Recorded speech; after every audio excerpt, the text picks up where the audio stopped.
Ada kembali di Apa Kabar Indonesia Malam, pemirsa. Pengurus Besar Ikatan Dokter Indonesia mengutuk keras kasus pemerkosaan yang dilakukan dokter PPDS kepada 3 korbannya di RSHS Bandung. Ya, yang kedua pengawasan, Mbak. Setahu saya di rumah sakit itu ada pengawasan, ada SOP. Kapan kami mau meriksa, kapan kami ngambil obat, itu didata betul karena ada akreditasi. Nah itu apakah karena ini rumah sakit milik Kementerian Kesehatan, tentunya mereka punya kewenangan menjelaskan. Kalau di rumah sakit seluruh Indonesia itu harusnya ada SOP-nya. Ngambil obat satu pun itu harus tercatat. Untuk apa? Meriksa pasien pun harus ada SOP-nya. Ditemani keluarga, ditemani sejawat atau perawat. Saya tidak tahu kasus yang di mana? Di Bandung itu seperti apa saya nggak tahu. Artinya bisa dikatakan ini melanggar SOP dong, dokter, atau gimana? Ya saya tidak tahu apakah ada SOP-nya ataukah pelanggaran SOP. Itu yang tahu adalah rumah sakit. Mengenai kriminal ini ya ID sangat mengutuk ya. Terus terang menampar kami ya, seharusnya kami itu kan mohon maaf ya, profesi tanpa merendahkan profesi lain ya, profesi yang mengedepankan etika. Sumpah dokter sudah sebegitunya, kemudian masuk koas saja sudah disumpah juga, kemudian dalam menjalankan itu selalu tim, kami itu selalu tim, dokter, perawat, dan yang lain-lain. Nah itu kami sangat tertampan, makanya kami sangat mengutuk dan kalau perlu secara kriminal ya harus ditegakkan hukum. Kami di ID sudah melakukan proses, tapi kan kami menunggu hasil penyelidikan dan penyidikan. Tapi prinsip ID tidak mentolerir dan mengutuklah hal tersebut karena melakukan perbuatan yang tidak senonoh di dalam rumah sakit. Itu yang sangat Ya, saya akan kembali ke Dokter Danardi ya. Dok, ini bisa jadi ada di sekitar kita begitu ya, dan juga cukup menjadi perhatian seharusnya untuk instansi-instansi. Bagaimana kelainan-kelainan ini sebenarnya bisa terjadi di balik seseorang begitu? Apakah pure gara-gara trauma saja atau bagaimana sebenarnya? Memang bisa saja bahwa diawali dengan adanya trauma, tetapi bahwa jangan melihat bahwa setiap trauma, apakah itu trauma seksual, kemudian akan berdampak pada seseorang. Karena pada dasarnya kepribadian seseorang atau seseorang itu memiliki suatu aparatus mental, mempunyai suatu mekanisme pengendalian diri, mekanisme penyeimbang. Artinya bahwa ada self healing seseorang itu, bahwa ketika seseorang itu ada trauma, itu self healing itu bekerja, bahwa bisa kemudian menyeimbangkan lagi, menyeimbangkan kembali. Nah, kalau barangkali kemudian itu trauma itu mungkin relatif berat atau juga mungkin seseorang itu tidak mampu untuk menyeimbangkan kembali, itu seharusnya dalam suatu tes psikometri bisa terlihat. Nah, makanya tadi bahwa kalau kita ini akan merekrut calon dokter atau calon dokter spesialis, atau juga kebetulan saya itu di TNI AU, bahwa itu juga bisa melihat bahwa dari awal dengan tes psikometri itu untuk men-screening, untuk kemudian mewawancarai lebih dalam. Bahwa dengan melihat ada skala yang meninggi, skala yang abnormal, itu kita harus wawancara ke dalam, bahkan juga kita melakukan mencari informasi 360 derajat, bahwa ini si X ini sehari-hari bagaimana, tanya kepada ada perawat di sana, ada cleaning service di sana, atasannya. Ya artinya bahwa ketika kita sudah muncul sesuatu, ada tanda-tanda yang tidak baik, itu harus terus dikejar. Artinya bahwa kalau tadi bahwa ini memang mau jadi dokter, mau jadi pilot, jadi tentara, itu nggak main-main, itu profesi yang bisa membahayakan. Artinya bahwa bisa saja trauma, tetapi bahwa kalau memang itu seseorang itu tidak mampu menyeimbangkan, untuk tes tertentu kita kejar.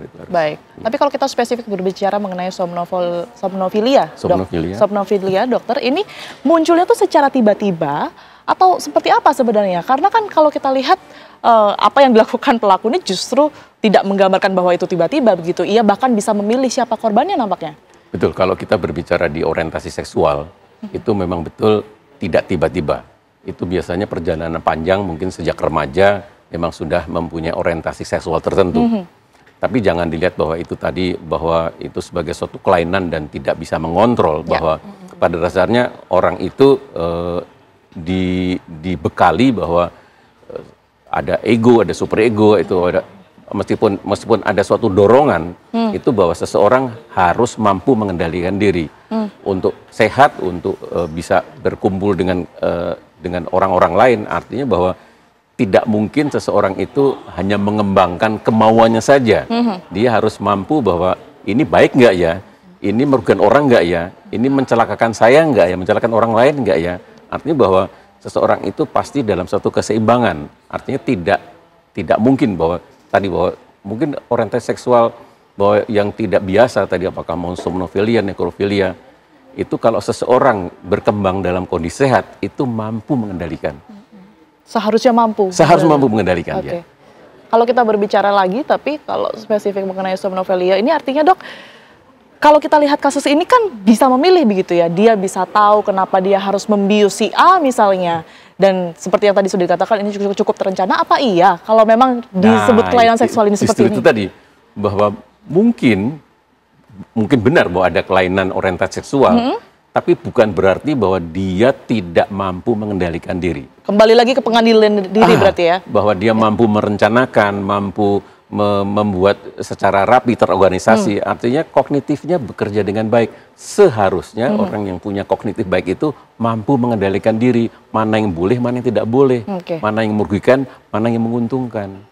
Saya ke Bu Sri. Bu Sri, ini banyak sorotan ya sebenarnya dari publik terhadap pihak kepolisian begitu. Kenapa polisi ini penting menyampaikan bahwa pelaku ini mengidap kelainan seksual, apa yang setidaknya menjadi pertimbangan begitu? Karena yang mengutamakan ini ada personal, mungkin dia yang lebih tahu ya. Barangkali saat itu ada pertanyaan. Saat itu ada pertanyaan. Polisi tidak berpikir bahwa masyarakat menduga bahwa ini akan menjadi alasan yang meringankan. Tetapi di dalam dunia kepolisian, apapun itu dilakukan bukan untuk mencari meringankan. Ya, jadi mencari motif apa yang mendorong dia. Lalu dia mungkin mengemukakan itu boleh-boleh saja. Tapi sebenarnya tidak ada urgensinya ya untuk menyampaikan latar belakang pelaku ini. Mungkin ada pertanyaan kala itu. Mungkin ada kala itu. Apakah sengaja direncanakan itu? Karena memang gini, pemahaman kepolisian dengan pemahaman publik itu beda. Ya, ini mungkin yang barangkali untuk teman-teman saya di luar sana juga menjadi perlu juga nih paham. Begitu bilang ada kelainan, wah jangan-jangan nanti dia bisa bebas, jangan-jangan nanti dia bisa cukup dengan direhabilitasi. Oh tidak, ini makanya beliau bilang psikologi forensik. Jangan-jangan, mohon maaf nih, sekali lagi mohon maaf, jangan-jangan si pelaku ini mengambil jurusan itu untuk melancarkan orientasi atau imajinasi seksualnya dia. Bisa jadi. Nah, ini nanti akan dibuktikan oleh ahli. Sejak kapan dia mulai meminati bidang itu? Kenapa mesti bidang itu? Mungkin bisa dilihat dari nilai-nilai. Kenapa kamu tidak ambil yang lebih firm gitu ya nilainya? Bidang ini kenapa kamu tidak ambil? Apa alasannya? Dari situ nanti, ya itu namanya psikologi forensik. Itu akan melakukan tracing mundur jauh ke belakang.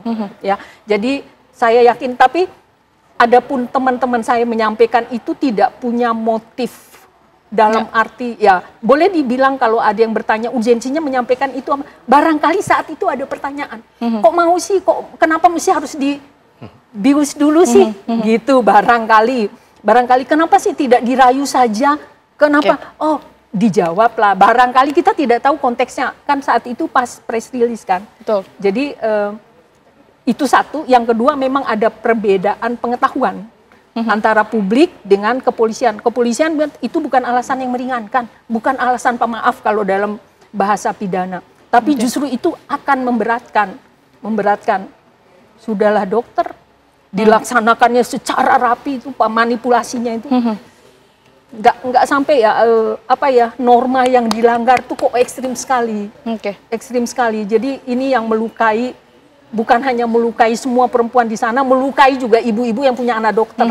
Baik, saya ke pastinya. Saya ke Bang Aris. Bang Aris, ini kita kesampingkan masalah pelaku ini memiliki kelainan seksual begitu ya. Tapi celah-celah tersebut ini untuk kemudian ini meringankan hukuman dan juga menjadikan itu sebagai rehabilitasi, ini kan tentunya ada. Nah, menghindari itu seperti apa, termasuk juga tadi kita dengar bahwa 2 saksi lainnya dan juga 2 korban dan juga jangan sampai ada korban-korban lainnya. Ini kan susah untuk pembuktiannya bahwa itu benar adanya begitu. Ini yang pertama soal kelainan seksual tadi ya, apakah bisa menjadi justifikasi. Jadi memang too early to call ya, too early to call buat polisi juga mendefinisikan seseorang kelainan seksual itu perdebatan yang sangat panjang. Betul. Dan memang saya menyayangkan juga kenapa itu harus keluar. Karena kita bisa berdebat ya, artinya dia mendefinisikan ada yang normal, ada yang tidak normal. Itu perdebatan yang sangat panjang dalam literatur kedokteran, itu sangat panjang. Itu yang pertama. Yang kedua, kalau nanti ini di pengadilan gitu ya, ini kan berarti ada 2 argumen. Jadi argumen pertama adalah argumen kontrol diri tadi. Ya. Apakah dia punya mental capacity untuk mengontrol, atau sexual urge-nya ini overriding mental capacity-nya. Itu kan perdebatannya. Cuma kalau lihat dari indikasi sekarang ya, dia bisa sistematis begitu, rasanya argumentasi ini tidak akan cukup kuat.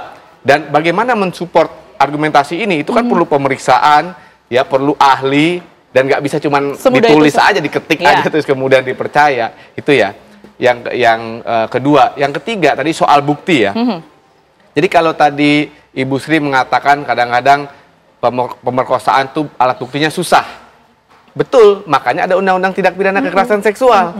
Undang-Undang Tindak Pidana Kekerasan Seksual tahun 2022, keterangan korban pun bisa dijadikan, saksi adalah saksi, bisa dijadikan dasar untuk menghukum. Kalau itu ada konteksnya didukung dengan yang namanya circumstantial evidence atau bukti yang tidak langsung.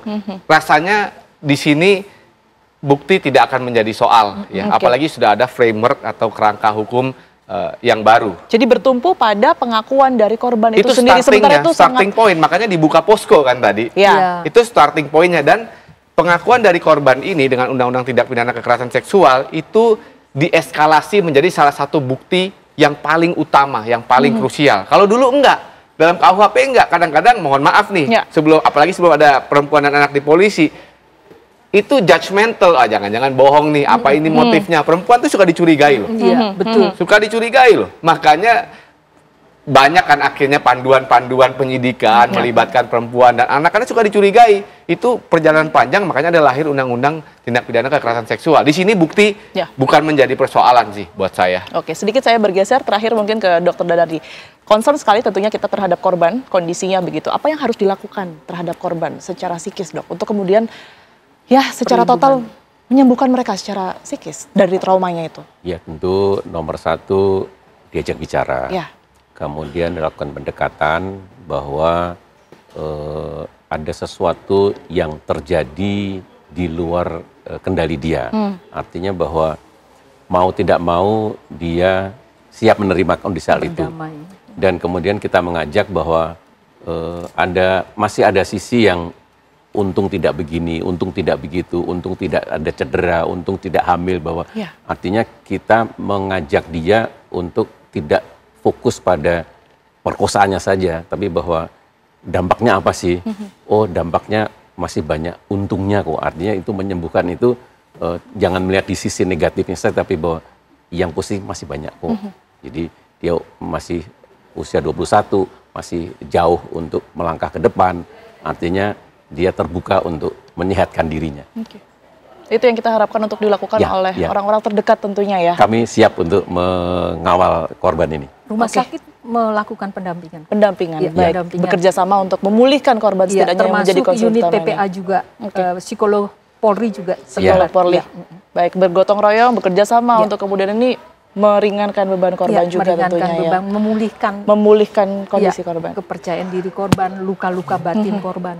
Baik, Bu Sri terima kasih banyak atas waktu dan juga penjelasannya. Dr. Danardi terima kasih, Bang Aris terima kasih. Kita harapkan ini kasus terakhir ya tentunya, dan juga mendapatkan penanganan yang serius tentunya berkaitan dengan hal ini. Terima kasih sekali lagi untuk waktunya. Sama-sama.